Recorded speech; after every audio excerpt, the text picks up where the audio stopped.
আসসালামু আলাইকুম everyone, welcome to Khadija's kitchen. চলে আসলাম ভর্তা প্রেমীদের জন্য আরও একটি ভর্তা রেসিপি নিয়ে। আমি আজকে আপনাদের সাথে শেয়ার করতে চলেছি বাদামের ভর্তা। চলুন আর কথা না বাড়িয়ে মূল রেসিপিতে চলে যাচ্ছি। বাদাম ভর্তা করার জন্য প্রথমে আমি একটি কড়াইতে নিয়ে নিব 5 পিস রসুনগুলোকে আমি ভেজে নেব। এবার আমি অ্যাড করে দিব শুকনো লাল মরিচ। আমি এখানে 7 থেকে 8 পিস শুকনো লাল মরিচ ইউজ করেছি।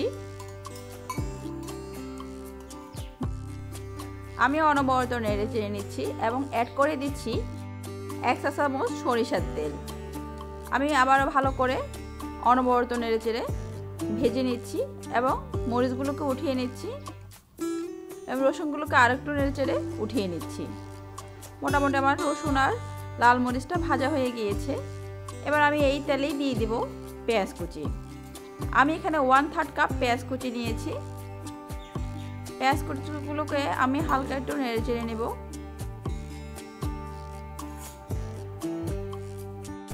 পেঁয়াজ কুচিগুলোকে আমি অনবরত নেড়ে চেড়ে হালকা করে ভেজে নিচ্ছি।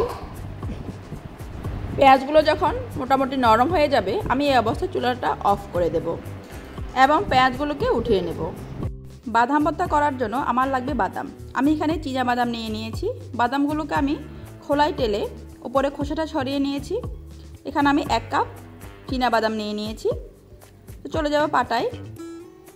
তো প্রথমে আমি নিয়ে নিব শুকনো লাল মরিচগুলো, নিয়ে নিলাম পেঁয়াজ আর রসুন।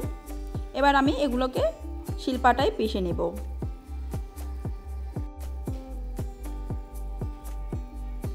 আমার সবগুলো পিষা হয়ে গিয়েছে। এবার আমি অ্যাড করে দিব লবণ। আমি এখানে 1/4 চা চামচ লবণ ইউজ করছি। লবণটাকেও আমি পিষে নেব। পিষা হয়ে গিয়েছে। এবার আমি বাদামগুলোকেও পিষে নেব।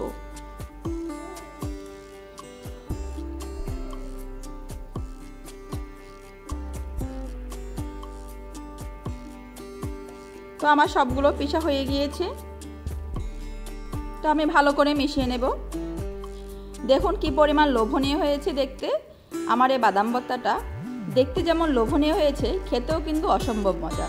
আপনি একবার বাসায় ট্রাই করে দেখবেন, আপনি কিন্তু এই বাদাম ভর্তাটার ফ্যান হয়ে যাবেন। রেসিপিটা যদি ভালো লেগে থাকে একটা লাইক দিয়ে দিবেন